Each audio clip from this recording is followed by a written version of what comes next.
Oscar জয়ী সুরকার এ.আর রহমান এবং তার স্ত্রী সায়রা বানু সম্প্রতি ২৯ বছরের বিবাহিত জীবনের পর বিচ্ছেদ ঘোষণা করে ভক্তদের হতবাক করে দিয়েছিলেন।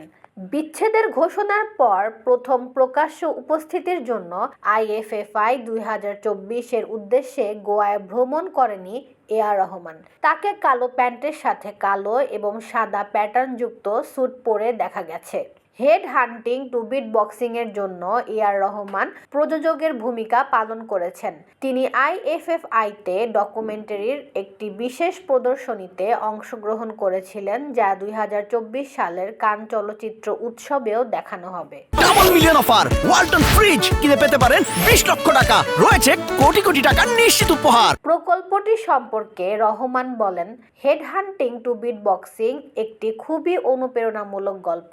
আমি পরিদর্শন করেছি এবং পর্যবেক্ষণ করেছি কি ঘটছে। তিনি আরও বলেন, বিবর্তনটি এতটাই অনুপ্রেরণাদায়ক ছিল যে আমি অনুভব করেছি এটি এমন একটি গল্প যা অনেককে অনুপ্রাণিত করতে পারে। বেশিরভাগ মানুষ এই নতুন নাগাল্যান্ড সম্পর্কে জানেও না।